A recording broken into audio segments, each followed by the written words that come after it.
House will now interrupt private member statements in accordance with the resolution of the House, and we'll now deal with the presentation of inaugural speeches. Before I call the member for Maitland, however, to deliver her inaugural speech, I'd like to acknowledge the presence in the gallery today, just behind me, of the former member for Maitland, the Honourable John Price.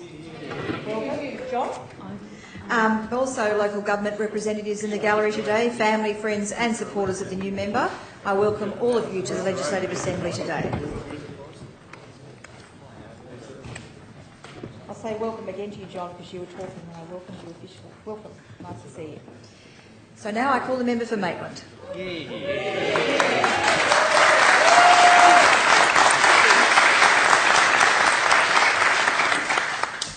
Madam Speaker, parliamentary colleagues, special friends and family, I thank you for your generous welcome. I acknowledge the traditional owners of the land on which we're gathered, the Gadigal people, and pay my respects to their elders past and present.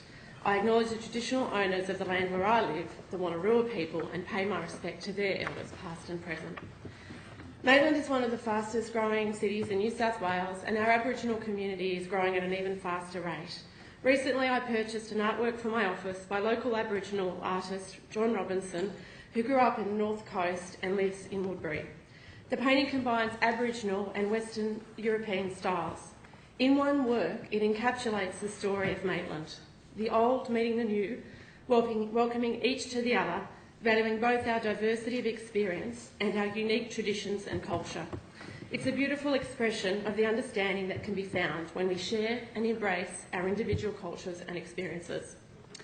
Madam Speaker, I feel deeply honoured to take my place in this, the oldest parliament in Australia, to represent everyone in my community. I'm pleased to be able to say that I'm in fact the second woman member for Maitland, my predecessor Robin Parker being the first. I'm pleased because when I became Foundation President of the Women's Network, Hunter New South Wales, in 2005, there were no women members in this place representing the Hunter. For the record, this changed in 2007 with the election of Sonia Hornery in Wallsend and Jodie McKay in Newcastle. The non-party political network I helped establish has been instrumental in increasing women's participation in decision-making at all levels in our community. I pay tribute to the co-founders of our network, Vicky Woods and Bronwyn Ridgway, and other executive members such as the Deputy Mayor of Maitland, Loretta Baker, Jan Gardner, Jenny Wilkinson, Nada Boyer, Sheila Turnbull, Gail Johnson, Glenda Briggs and Race Barstow.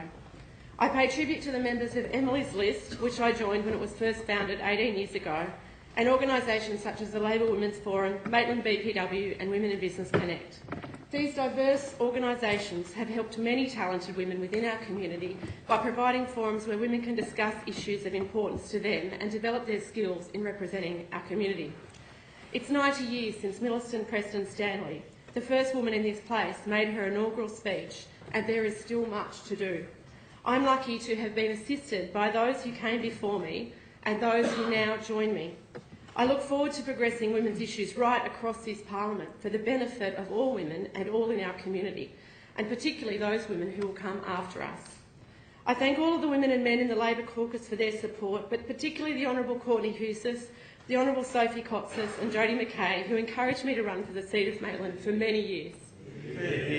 I also acknowledge the Honourable Penny Sharp, who's here today, for her long support as well. Sophie, known by the Maitland Mercury as the Sydney member for Maitland in the last parliament, was a constant support and visitor to our community in the difficult and challenging days after 2011.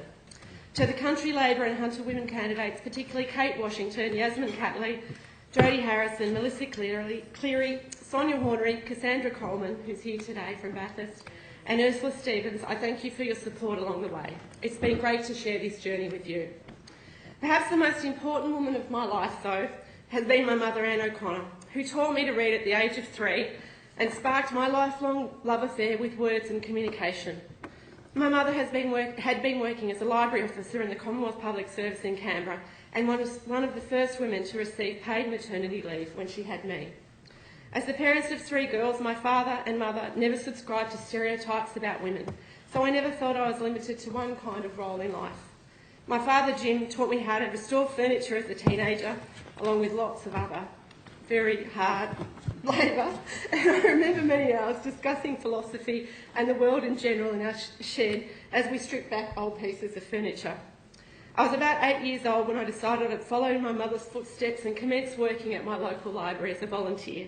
I spent many hours shelving and repairing books.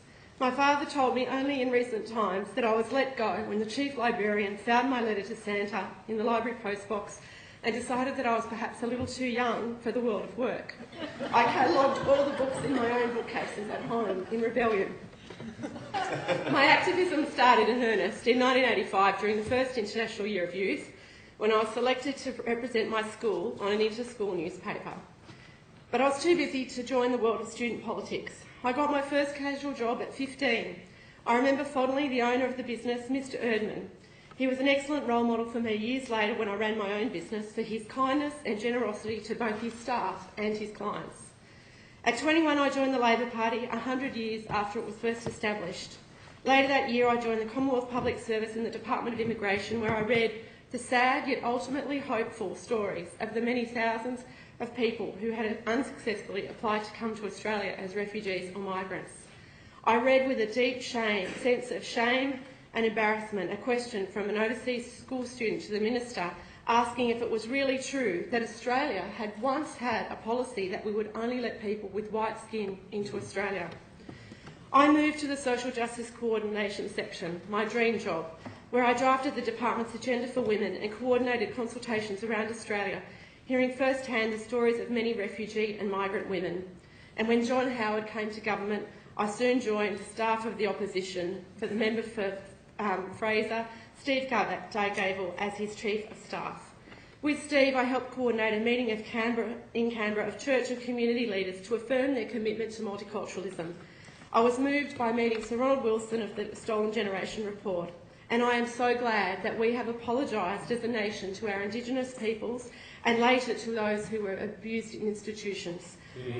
I reject racism, discrimination and abuse in all their forms. In 1997, I met my husband Robert and later moved to Walker, a small town in the New England tablelands. The town had 1,800 people and 750,000 of sheep. It was a wonderful community, very quiet. I joined and started to manage the family business Northern Highland Travel, which was part of a motel. In the year 2000, we moved to Maitland with our 6-week-old son, Joshua. I want to take this opportunity to thank Elaine and Bruce, my parents-in-law. They taught me so much about business, about regional and rural Australia, and have treated me like their daughter. They've been wonderful friends, mentors and supporters through some of the best and some of the hardest times in business and in life. In the 17 years, the business has grown incredibly. From the spare room of our house, we've grown to employing around 25 staff across 3 distinct businesses with 7 coaches, a cafe and conference centre and a travel agency. In all, Madam Speaker, I guess you could say I'm a Labor member in plain clothes. I've spent 24 years working in the private sector, and 17 of those have been running my own business. I've participated in a large number of local, state and federal government and industry advisory boards. I've won a number of personal and business awards, including the Lower Hunter Businesswoman of the Year and the National Young Achiever in the bus industry, and been a finalist in the Telstra Business Awards. My company is in the Tourism New South Wales Hall of Fame, and we were finalists 3 times in the Australian Tourism Awards. I thank all my business and industry associates for their support and friendship over the years, including Daryl Mellish, Frank DePutz and Matt Threckall at Bus New South Wales, Michael Apps at Bus Industry Confederation, Craig McGregor from the Maitland Business Chamber, Kerry Hallett and Rod Doherty from the Lower Hunter BEC, BNI Harvest, Bob Kerr and my fellow CEOs at the Executive Connection, Nicole Naninga and Lisa Gare and Elizabeth Gaines from Hello World, and the staff of ATEC, Tourism Australia, Destination New South Wales and Destination Hunter. In my business, I've been lucky enough to travel to many parts of the world. I've been privileged to enjoy the culture, geography, flora, fauna, art and histories of cities as diverse as Vienna, Kota Kinabalu, Paris, Barrow in the Arctic Circle, Luxor, Madrid, Soweto and Angkor Wat. These places and the people in them changed my life and my perspective. Perhaps one of the most powerful lessons I've learnt during this time was about the impact of social media. The Egyptian Revolution of 2011 was born out of the new freedoms available due to social media. As we saw so recently in the storms in my own community, people are more likely to trust their own networks for information. Government must attend to this significant change and ensure that we are still able to communicate effectively with a growing number of people who don't use traditional media. And like any media, we must ensure that the true voices of our community are the ones that are heard. I've contributed to the economic development through my business of small and remote communities such as Walgett, Broken Hill, White Cliffs, Ouyen, Deniliquin and Lightning Ridge. I love listening to all these inaugural speeches and private member statements of places I've travelled. This led me to want to run for Country Labor to assist communities in regional New South Wales and drawing on my experiences both here and overseas to ensure that these families in these communities have the same opportunities that people in cities take for granted. Madam Speaker, I would like to tell you more about the beautiful city of Maitland, and please forgive me if I start to sound a little bit like a tour guide, but it is a bit in my family. Maitland was once the principal centre of the Hunter Valley, and much of our early colonial heritage remains largely preserved.